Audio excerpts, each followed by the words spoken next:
Oi, Rock'n'Bolders, aqui é a Andy e a gente tá começando mais um Rock'n'Bold Talks. Dessa vez a gente vai conversar com a banda americana Wallows. Confere aí.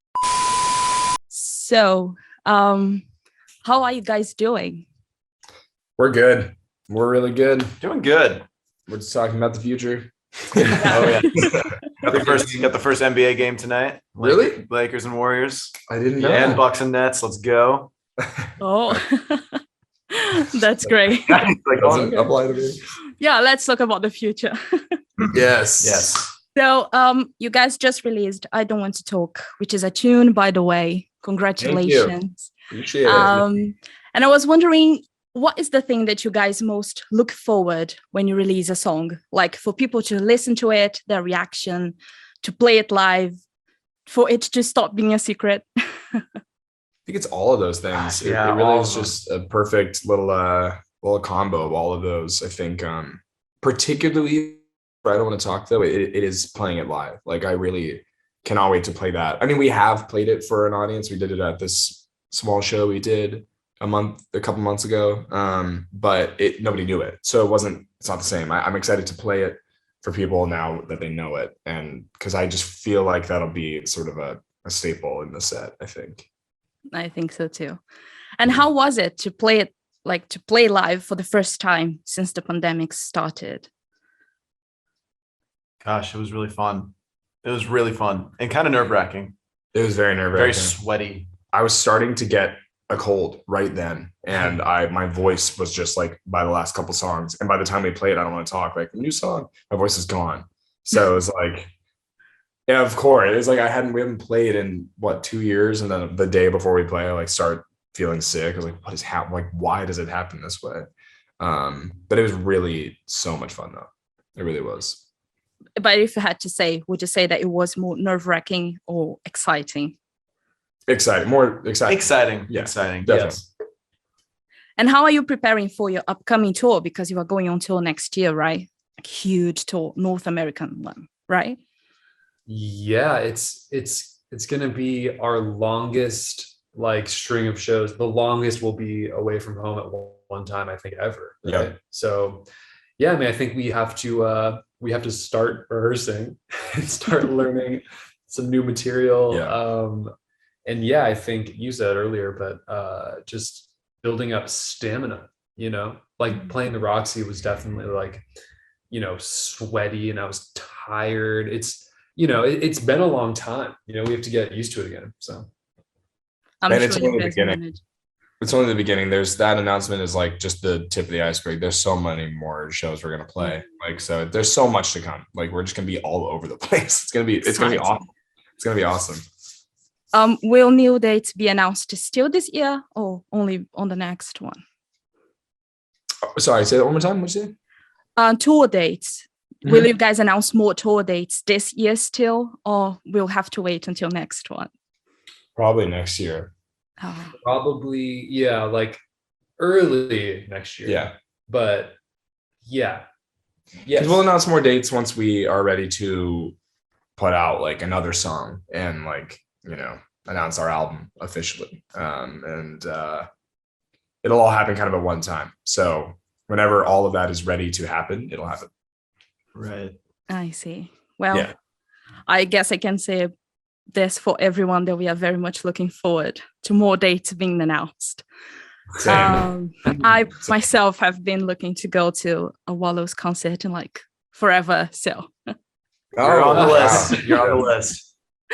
And I realized that you guys used the harmonica, right, on I Don't Want to Talk, and you never had before, which was very exciting. Yeah. So I was wondering if you guys intend to use more like new instruments in upcoming songs, experiment a bit more. Yes. There is some, yeah. Yes, there's I don't want to say too many things, but there's more harmonica for sure. There's more harmonica, some banjo. Nice. Yeah, there's a lot we haven't done actually. Yeah, strings. Okay. Yeah, there's new flavors for sure. What's that one called, by the way, Cole? Melodica. Melodica as well. There's some melodic. Nice. Yeah. So We kind of went in on this new thing. That's awesome. And I feel the sonority of your songs usually is kind of related with the seasons, because Pleaser was such a summer tune. Then Spring, you literally put out an EP called Spring. Yeah, Right. And with I Don't Want to Talk and Winter coming, I was wondering if what can we expect from your upcoming album? Because I know you guys have already finished recording it. So I know you might not be able to tell me a lot, but like you mean what can we expect? In terms of the feeling, like, are you pairing it with seasons right now? Is that what you're talking about? Is that what you mean? Yeah, I was wondering if your upcoming album will have something sort of wintry going on. I wouldn't say wintry. It feels more spring. Well, not really. It feels more. It's got a lot going on. It's got a lot going on. It's kind of like the Four Seasons Hotel. Yeah. No, Lots of different. you get a massage and there's CD playing. If anything, I'd weirdly say that, yeah, it feels like a little bit of all of it, but it feels very like autumnal, like autumn to me. At least like, I don't want to say too much about it, but at least like the second half does to me. You know what? To me, I don't know what season it is, but no, I don't know. Okay, I don't know what season this would apply for, everyone. But and I said no, I didn't mean no to you. Just as a general no.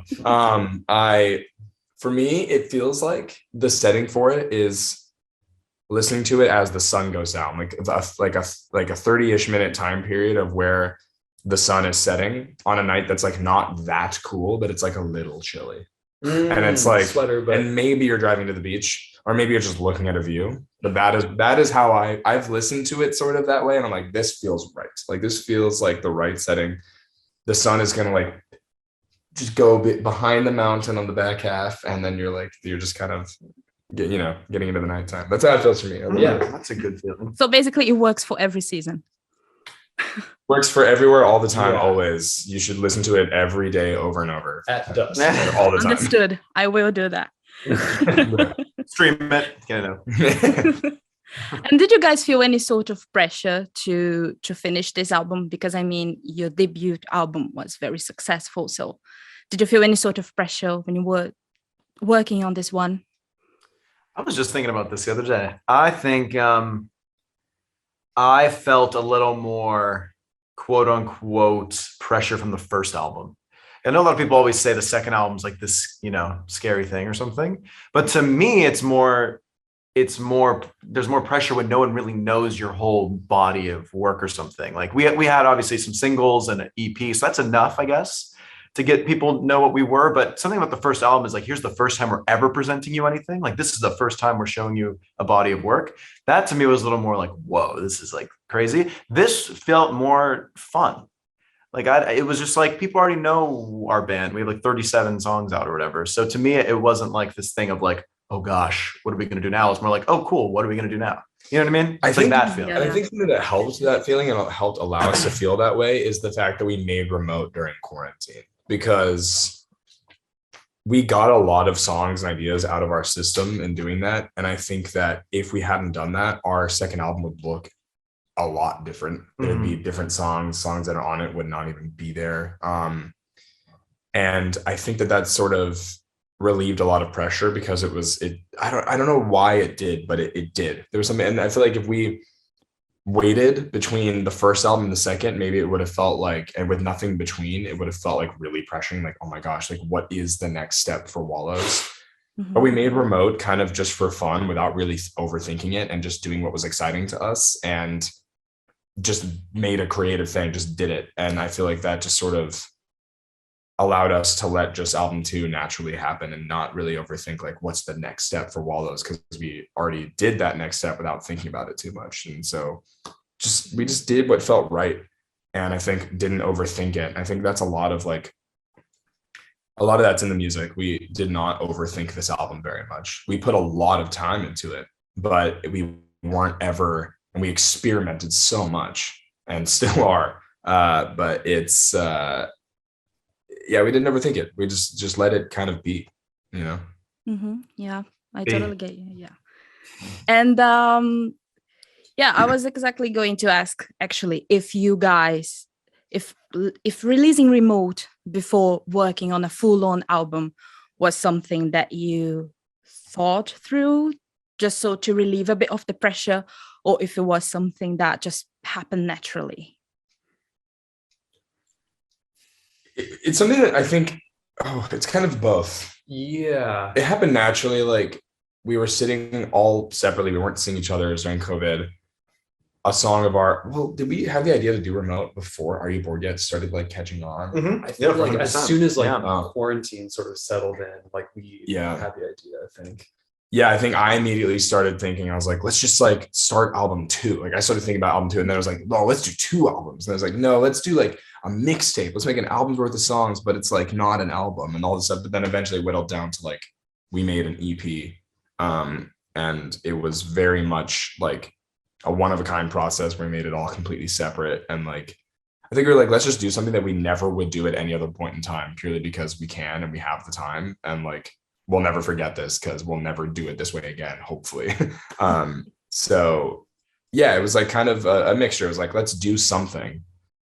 But then we just like, we just followed what was fun. And just like, yeah. Yeah, it was like, we were dealt a hand of cards and we played that hand. Yeah. It's like very circumstantial. And there was no pressure. Like it wasn't the label like wanting us to do anything or we needed to put out a project. It was just purely our idea. Emily like told the label we wanted to do it. And it was totally just like in our hands. It was like all up to us. So it's just like kind of our thing. Like this weird little baby we made just for fun. Just for fun. I get you. And talking about the pandemics, I've seen that you guys have trying your best to connect with your fans. So through TikTok, station head and everything. And I was wondering if you think that social media had like a huge impact on your relationship with your fans, if it has straightened bonds in a time that perhaps it wasn't that easy to. I would say so. I mean, I always appreciate seeing what people like have to say, or like creative fun things they put on Instagram, and like liking a photo, or like reading what something means to them, or like if they try to reach out. I mean, I don't have Twitter anymore. I got rid of Twitter because I'm trying to like social media sometimes, but I remember I always used to love seeing all that stuff. But even on Instagram, like, yeah, like replying to someone, or like, I don't know, it makes me miss human interaction. You know what I mean? Like with the fans. I used to love after a show talking to everyone outside because it's just so interesting, and we all love doing that. And it's going to be nice to see people again. But yeah, I think social media is an amazing way to just like get people to know that you're like listening to them or looking at them just by simply liking a photo. You know, like when my manager goes to my Instagram and likes her, just kidding. That's a joke. Just kidding. It's all me, everyone. I like it. Yeah, I feel like we didn't really, when we were teenagers, I guess, like, and we were like really big fans of certain bands, like we didn't really have social media, but like we did, but not to the level that I think it's relevant like today. No, not at all. But I know that if we did, and I posted some story of like whatever band if I saw like whatever St. Vincent Live, and then she retroactively like put my story on her story or something, I would be like mind blown as a kid, you know? So I think, it's like those little things can really, it's about just like being seen, you know? And like, we do see this stuff constantly. So throwing that out there every once in a while does, it's memorable, you know? Mm-hmm. And I'm sure for your fans, it's also mind blowing when you guys repost a meme or something like that.